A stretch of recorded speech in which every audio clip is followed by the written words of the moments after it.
ప్రేక్షకులకు నమస్కారం. మహాలయ పక్షములు అంటే ఏమిటి అని చాలామంది అడుగుతున్నారు. మహాలయము అంటే గొప్ప వినాశనము అని అర్థం. పక్షము అంటే 15 రోజులు 15 దినములు అని.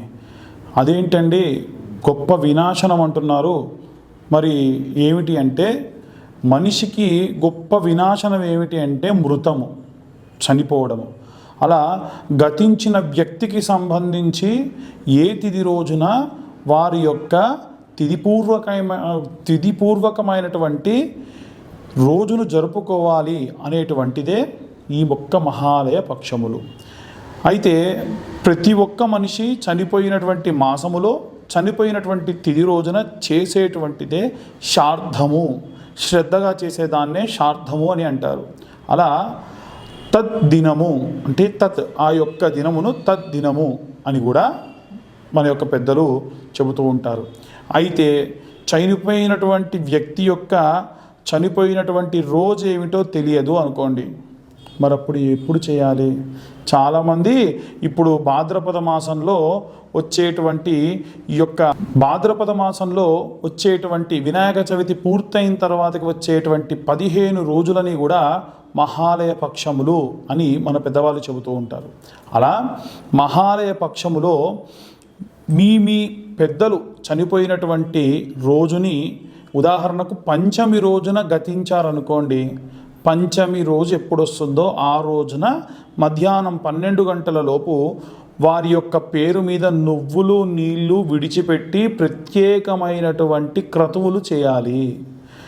ప్రత్యేకమైన క్రతువులు ఏం చేయాలి అనేటువంటిది నేను మళ్ళీ తిరిగి చెప్తాను. అయితే ముఖ్యంగా ఈ 15 రోజులలో ప్రతి ఒక్క రాశి వారు కూడా మహాలయ పక్షములలో వీలైనంత వరకు బ్రాహ్మణులకి శాకము పాకము దానం ఇవ్వాలి. అంటే స్వయం పాకము అంటారు. దానిలో బ్రాహ్మడు తినే వీలుగా ఉండేటువంటి బియ్యము, నూనె, ఉప్పు, పప్పు, కూరగాయలు, శాకం అంటే ఇవన్నీ కూడా వస్తాయి. పాకం అంటే వండుకునే దానికి ఉపయోగకరంగా ఉండేటువంటి వాటిని అంటారు. ఇలా ఈ యొక్క మహాలయ పక్షంలో బ్రాహ్మణులకు దానం ఇచ్చి మీరు మీ యొక్క పెద్దలు జరిగిపోయినటువంటి దినమును ఆ దినములలో షష్ఠి అయితే షష్ఠి రోజున, పంచమి అయితే పంచమి రోజున జరుపుకోవడం శ్రేష్టము. అవన్నీ కుదరని పక్షంలో మాకెప్పుడో తెలియని వాళ్ళు అమావాస్య రోజున చేసుకుంటూ ఉన్నారు. మహాలయ అమావాస్య అంటారు. దాన్ని పితృపక్షం అంటారు, మహాలయ పక్షం అంటారు. కానీ మహాలయ పక్షంలో వచ్చేటువంటి అమావాస్య అత్యంత శ్రేష్టము. ఎందుకంటే అమావాస్య అంటేనే పూర్ణ తిథి. కాబట్టి ఆ పూర్ణ తిథి రోజున అందరూ కూడా మీ పెద్దలకు బియ్యాలు ఇచ్చుకోవడం సర్వసాధారణంగా జరిగేటువంటిది. కానీ అక్కడ జరిగిపోయినటువంటి ఆ యొక్క ఆత్మ ఏదైతే ఉంటుందో, నాకు ఏ తిథి రోజున చేస్తారు, ఆ తిథి రోజున గనక వీరు ఈ యొక్క పదార్థాలు ఏవైనా సరే నువ్వులు నీళ్ళు విడిచిపెడితే అత్యంత శ్రేష్టంగా అనుకుంటారట. కాబట్టి ఏం చేయాలి మనము? వీలైనంత వరకు వారి యొక్క తిథి ఏమిటో తెలుసుకొని ఆ తిథి రోజున మీరు బ్రాహ్మణులకి పుత్రము లేదా స్వయం పాకము దానం ఇవ్వచ్చు. ఇక మహాలయ పక్షంలో ఉండేటువంటి వాటికి సంబంధించి విషయాలన్నీ కూడా మనం తెలుసుకున్నాము. ఇక పితృదోషాలు ఏవైనా ఉంటాయా ఇవి చేయకుంటే అని అంటే, మీరు తద్దినం చేస్తే మహాలయ పక్షంలో చేయాల్సిన అవసరం లేదు మహాలయ పక్షంలో కూడా మేము చేయట్లేదు, తిథి కూడా చేయట్లేదంటే ప్రత్యేకంగా ప్రతి ఒక్కరికి కూడా పితృదోషములు వస్తాయి. అసలు ఈ పితృదోషాలంటే ఏమిటి? మాతృదోషాలు ఉంటాయా? స్త్రీ దోషములు, స్త్రీ శాపములు ఉంటాయా? ఖచ్చితంగా ఉంటాయి. ముఖ్యంగా మనం మొట్టమొదటిసారిగా పితృదోషాలంటే ఏమిటో చెప్పుకుందాము. పితృదోషాలనంటే ఇప్పుడు మీ నాన్నగారు వారి నాన్నగారికి లేదా వాళ్ళ తాతగారికి ఎటువంటి తిథులు చేయలేదు, నువ్వులు నీళ్ళు విడిచిపెట్టలేదు, ఏముందిలే అనుకునే వాళ్ళు కొంతమంది ఉంటారు. కొంతమంది ప్రత్యేకంగా ఏంటంటే బర్త్డే జరుపుకున్నట్టుగా డేట్ల ప్రకారంగా చేస్తూ ఉంటారు. అది మహాదోషం. మీరు అసలు చేయకున్నా ఏం కదా, కానీ ఎవరో దినం రోజున మీరు చేసిన దాంతో సమానం. 2 మూడవది ఏమిటి అని అంటే, చెయ్యకపోతే ఏమవుతుంది అంటే వంశాభివృద్ధి ఉండదు. మీకు కొడుకులు పుడతారు కానీ వారికి పిల్లలు పుట్టరు. లేదా పుట్టేవారందరూ కూడా ఆడపిల్లలే పుడతారు. ఏమైందండి, ఆడపిల్లలు మాత్రం పిల్లలు కాదా, వాళ్ళు మా వంశం కాదా అనుకునే వాళ్ళు ఉంటారు. తప్పండి, ఆడపిల్లలు అందరూ కూడా మంచిదే. కానీ వారి యొక్క గోత్రము పేరును ముందుకు తీసుకెళ్లేవాడు మాత్రం ఉండడు అని నా ఉద్దేశం. ఆడపిల్లలు పుట్టాలి, మగపిల్లలు పుట్టాలి. అయితే ఇక్కడ ప్రత్యేకంగా చెప్పేటువంటిది ఏమిటంటే, మరి మగపిల్లలు పుట్టలేదు, అసలు ఆడపిల్లలు కూడా పుట్టకుండా చాలామంది ఇబ్బంది పడుతూ బాధపడుతూ అసలు పిల్లలే లేకుండా ఇబ్బంది పడుతూ ఉంటారు. పితృదోషాల్లో మొదటి కారణం ఇది. రెండవ కారణం ఏమిటంటే, వంశంలో ఉన్నవారిలో ఒక మనవడో మనవరాలో మంచివారు అనుకుంటామండి.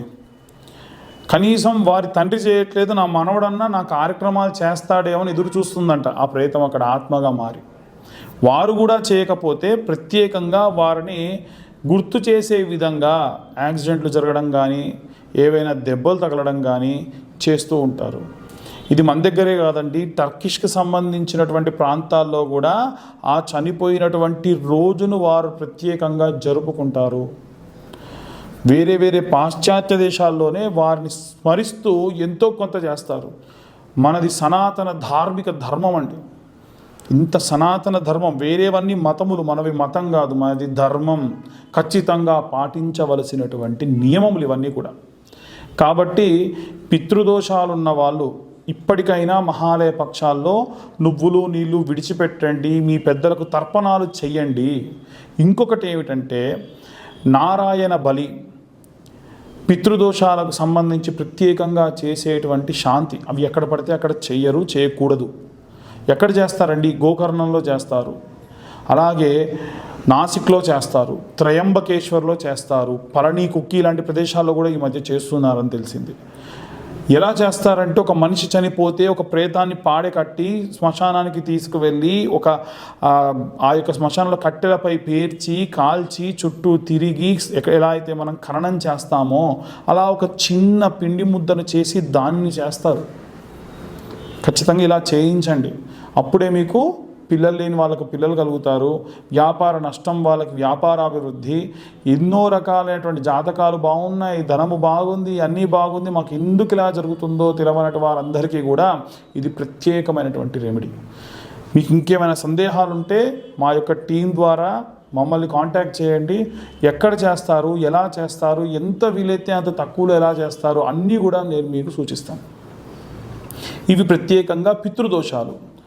మాతృదోషాలు ఉండవండి. ఏ తల్లి పిల్లల్ని శపించదు. ఒక తల్లిని తీసుకెళ్ళి ఓల్డేజ్ హోమ్లో పెట్టినా నా పిల్లవాడు వస్తాడే అని ఎదురు చూస్తుందే కానీ నా కొడుకు రాలేదు అని శపించదు. బాధపడుతుంది, నా జాలి లేదా, అయ్యో ఎందుకు నా కొడుకు ఇలా చేశాడే, నేను నా మనవాళ్ళతో ఆడుకుంటే బాగుండు, నా మనవరాలతో ఆడుకుంటే బాగుండు అని బాధపడుతూ చనిపోతారు చూసారా, వారికి ఖచ్చితంగా స్త్రీ శాపము మాతృశాపంగా తగులుతుంది. కాబట్టి దయచేసి కన్న తల్లిని తండ్రిని తీసుకువెళ్ళి ఎక్కడో మీ చిన్నప్పుడు మిమ్మల్ని హాస్టల్లో పడేసినట్టు వాళ్ళని ఎక్కడో పడేసి రాకండి. వీలైతే మీరు మీ చేతులతో మీ కళ్ళతో వారిని జాగ్రత్తగా చూసుకోండి. రోజు వాళ్ళ పాదాలను స్పృశించండి. దానివల్ల ప్రత్యేకంగా స్త్రీ శాపములు కానీ మాతృశాపములు కానీ ఉండవు. ఇవాళ రేపు చాలామంది చేసేటువంటి స్త్రీ శాపాలు ఎలా వస్తాయంటే, మనకన్నా చిన్న వయస్కురాలు తను మీకు వరసకు మరదలో కోడలు అవ్వడము, లేదా మీ క్లాస్మేట్ అవ్వడము, మీ కింద పనిచేసే వారిని ఎక్కడ పడితే అక్కడ తాకడము, చనువుగా ఉంది కదా అని చేయడం, వారు మీ ముందు మీకు గౌరవం ఇచ్చి ఏమీ చేయలేక నవ్వుతూ ఉండొచ్చుగాక మనసులో మిమ్మల్ని శపిస్తారు. కాబట్టి ఆడవారిని ఎలా పడితే అలా ఒక ఆట బొమ్మలా అనుకొని ఎలా పడితే అలా మాట్లాడి, తన దుస్తుల గురించి మాట్లాడి, తన యొక్క అవయవాల గురించి మాట్లాడి ఇక్కడ పడితే అక్కడ తాకడము, అసలు వారి పర్మిషన్ లేకుండా వారికి సెకండ్లు కూడా ఇవ్వకూడదు. అలా చేసి ఏ స్త్రీ అయినా సరే మనసులో మిమ్మల్ని శపిస్తుందో దూషిస్తుందో, పొరపాటు అయిందమ్మా క్షమించన్న కనీసం ఒక మాట కూడా చెప్పకుండా ఏమవుతుందిలే ఈ యొక్క తుచ్చ స్త్రీ అని ఎవరైతే భావిస్తారో వారికి ఖచ్చితంగా స్త్రీ శాపం లభిస్తుంది.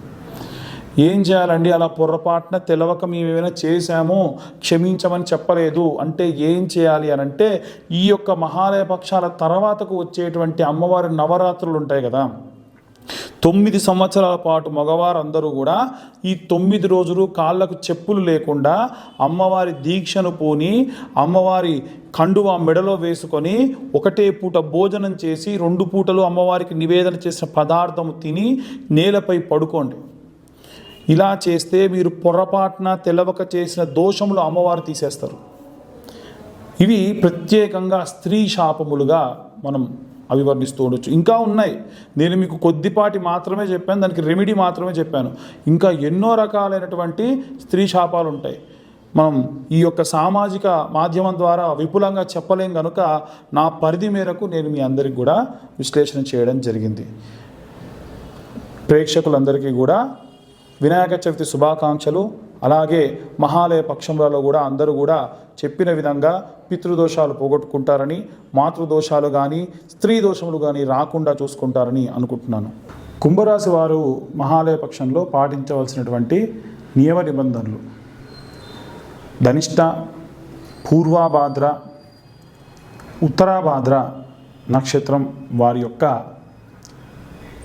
ప్రతిఫలాలు, అలాగే వారు పాటించవలసినటువంటి నియమ నిబంధనలు మనము ఇప్పుడు తెలుసుకుందాం. ప్రత్యేకంగా ఈ యొక్క కుంభరాశి వారు పాటించవలసినటువంటి నియమ నిబంధనలు ఏమిటి అని అంటే, విశేషంగా వీరు ఈ యొక్క మహాలయ పక్షంలో అందరిలాగానే తిల తర్పణము చేయండి, బ్రాహ్మణులకు స్వయం పాకము దానం చేయండి, అలాగే బొబ్బెర్లను దానం చేయండి. వీలైతే బొబ్బెరలు, భార్యాభర్తలు కొట్టుకునే దానికి కూడా పితృదోషాలు ఉంటే వచ్చేటువంటి దోషములు ఈ రాశి వారికి విశేషంగా వచ్చేటువంటి అవకాశం ఉంది కనుక వీలైతే బొబ్బెర్లను దానం చేయండి. ఈ యొక్క కుంభరాశి వారు, అందులో 3 రాశుల వారు కూడా, ధనిష్ఠా నక్షత్ర వారు కానీ, ఉత్తరాభాద్ర కానీ, పూర్వభాద్ర వారు కానీ, వీరు విశేషంగా ఈ 3 నక్షత్రాల వారు కూడా ఈ యొక్క రాశివారు కుంభరాశి వారు ఈ యొక్క దానములు చేయండి, విశేషమైన ప్రతిఫలాన్ని పొందండి. ఎలాంటి వస్త్రంలో అంటే శ్వేత వస్త్రము, తెల్లటి వస్త్రానికి ఏదైనా అంచు ఉండాలి, ఖచ్చితంగా ఉన్న దాంట్లో పెట్టి బ్రాహ్మణులకు దానం చేయండి. అలాగే కాస్త నూకలు ఉంటాయి కదండి, నూకలు అంటే బియ్యం కాకుండా నూకలని నానబెట్టి వాటిని కుడితికి వాడుకోమని చెప్పి ఇవ్వండి, లేదా నూకలని దానం చేయండి. వారి అవసరం బట్టి ఆ గోవులకు వాడుతూ ఉంటారు. అలాగే గోగ్రాసము కూడా పెట్టండి. ఇలాంటివన్నీ కూడా పాటించడం వల్ల విశేషమైనటువంటి ప్రతిఫలాలు దక్కుతాయి. అలాగే ఈ యొక్క రాశి వారందరూ కూడా మహాలక్ష్మీదేవి యొక్క మంత్రాన్ని పఠనం చేయండి. మహాదేవ్యే చ విద్మహే విష్ణుపత్ని చ ధీమహి తన్నో లక్ష్మీ ప్రచోదయాత్ అనేటువంటి మంత్రాన్ని పఠనం చేయండి. ఇంకా ఎలాంటి ప్రతిఫలాలు పొందవచ్చు, ఇంకేం చేయొచ్చు అంటే, ఈ యొక్క రాశివారు దగ్గరలో ఉన్నటువంటి దుర్గాదేవి యొక్క ఆలయానికి, మహంకాళీ దేవి యొక్క ఆలయానికి, పెద్దమ్మ తల్లి ఆలయానికి, మహాలక్ష్మి ఆలయానికి, సరస్వతీదేవి ఆలయానికి, దేవతలకు సంబంధించిన ఏ ఆలయమైనా కుంకుమార్చనలు జరిగితే మీ ఇంట్లో ఉన్న మీ భార్యతోని కుంకుమార్చన చేయించండి, విశేషమైనటువంటి ప్రతిఫలం దక్కుతుంది. లేదు ఇంట్లోనే వారు కుంకుమార్చన చేసుకుంటాను అంటే శుక్రవారం నాడు సాయంత్రం సమయంలో, అసుర సంధ్యా సమయము, గోధూలికా లగ్నము అంటారండి, ఇలాంటి అసుర సంధ్యా సమయంలో చిన్న గౌరమ్మని, పసుపుతో గౌరమ్మని తయారు చేసుకొని కుంకుమ తీసుకొని మీ దగ్గరలో యూట్యూబ్ కానీ, లేకుంటే ఫోన్ ఉంటే ఫోన్లో కానీ, పుస్తకం ఉంటే పుస్తకంలో కానీ దుర్గా కవచాన్ని, శృణోదేవి ప్రవక్ష్యామి కవచం సర్వసిద్ధిదం పఠిత్వా పాఠయిత్వా చ నరోముచ్యేత సంకటాత్ అజ్ఞాత్వా కవచం దేవి దుర్గా మంత్రం చ యో జపేత్ నచాప్నోతి ఫలం తస్యా పరంచ నరకం వ్రజేత్ అనేటువంటి మంత్రోచ్చారణతోని అమ్మవారి కుంకుమార్చన చేయండి. ఆ తర్వాత ఆ కుంకుమని రోజు తిలకధారణ చేయండి. ఎంతో విశేషమైనటువంటి ప్రతిఫలాన్ని పొందగలరు. ఇకపోతే మకర రాశి వారు కానీ, ఈ యొక్క కుంభరాశి వారు కానీ, లేదా ఇప్పుడు ఈ సంవత్సరము ఏలినాటి అర్ధాష్టమ అష్టమ శని దోషములున్న వారందరూ పాటించవలసినటువంటి ఒక రెమెడీ చెప్తున్నాను. వీలైతే మా ఛానల్ వాళ్ళని కూడా ఇంతవరకు సపరేట్గా ట్రిమ్ చేసి వేయమని చెప్తానండి. ఏమిటయ్యా అది అనంటే, మీ తల్లి కానీ బ్రతికి ఉంటే, మీ తల్లిగారు బ్రతికి ఉంటే వాళ్ళ యొక్క పాదములను ఒక బేసన్లో పెట్టి పుట్ట మన్ను తీసుకువచ్చి వేసి ఆ కాళ్ళపైన మన్ను వేసి నీళ్లు పోసి పాద ప్రక్షాళన చేసి వాళ్ళ కాళ్ళు శుభ్రంగా కడిగి పక్కకు పెట్టి ఆ బేసన్లో ఉన్నటువంటి నీటి వరకు మాత్రము వంపి ఆ యొక్క మట్టి మొత్తాన్ని ఎండబెట్టి జల్లెడ పట్టి రోజు మట్టిని మీరు నుదురులో పెట్టుకోండి. లేదు ఆ మట్టి కొంచెం అంత తీసుకొని నెయ్యిలో కానీ లేకుంటే నీళ్ళలో కానీ గంధం వేసి కలిపి పెట్టుకొని దానిపైన కుంకుమ పెట్టుకోండి. పుట్టమన్ను లేదు ఎర్రమన్ను ఉందండి చేయండి. బంకమన్ను అయితే బాగా బంకగా ఉంటే మీరు పొడి చేయడానికి కుదరదు. ఎర్రమట్టి లేదా పుట్టమన్ను శ్రేష్టం, ఈ రెండు కలిపినా ఇంకా శ్రేష్టం. మళ్ళీ చెబుతున్నాను, మీ తల్లిగారి పాదములు కడగాలి, మట్టి రాసి కడగాలి. ఆ మట్టిని మీరు వడబోసి ఎండబెట్టి జల్లెడ పట్టి ఆ మట్టిని మీరు రోజు కూడా తిలకంగా పెట్టుకోవాలి. గంధం కలిపినటువంటి పదార్థంగా పెట్టుకోవడం వల్ల ఏలినాటి అర్ధాష్టమ అష్టమ శని దోషాలున్న వాళ్ళందరికీ చెబుతున్నానండి, ఇది విశేషమైన ప్రతిఫలం. ఇంకా మట్టి మిగిలి ఉంటే తర్వాత కూడా వాడండి. మా తల్లిగారు లేరండి అనుకునే వారికి ఏం చేయలేమండి, ఇతరత్ర రెమెడీస్ చేసుకోవాల్సిందే. తల్లిదండ్రులు ఉన్నప్పుడే వారి యొక్క విలువ తెలుస్తుంది అనేటువంటి దానికి ఇదే ఉదాహరణ. ఏలినాటి అర్ధాష్టమ అష్టమ శని దోషములు పోగొట్టేటువంటి మహామంత్రం ఏమిటి అంటే వారి పాద ధూళి అనమాట. అందుకే చిన్నప్పుడు కూడా స్నానం పోసినప్పుడు వాళ్ళ కాళ్ళ మీద నీళ్లు పోసుకొని ఆ మట్టిని తీసి మనకు బొట్టుగా పెట్టేవాళ్ళు. ఎందుకో తెలుసా అండి, గాలి ధూళి ఏమొచ్చినా తల్లి పాద రేణు వచ్చి తగిలిందంటే నుదురికి ఆ దోషం పోతుంది. అందుకని విశేషమైన ప్రతిఫలం తల్లి పాద ధూళికి ఉందట. ఇలా చేయండి అందరూ కూడా. విశేషంగా ఈ కుంభరాశి వారు అలాగే ఈ యొక్క మకర రాశి వారు ఈ యొక్క నియమాన్ని పాటించండి, విశేషమైన ప్రతిఫలాన్ని పొందండి. ఇది ఈ యొక్క రాశి వారికి చెప్పేటువంటి నియమ నిబంధనలు. స్వస్తి.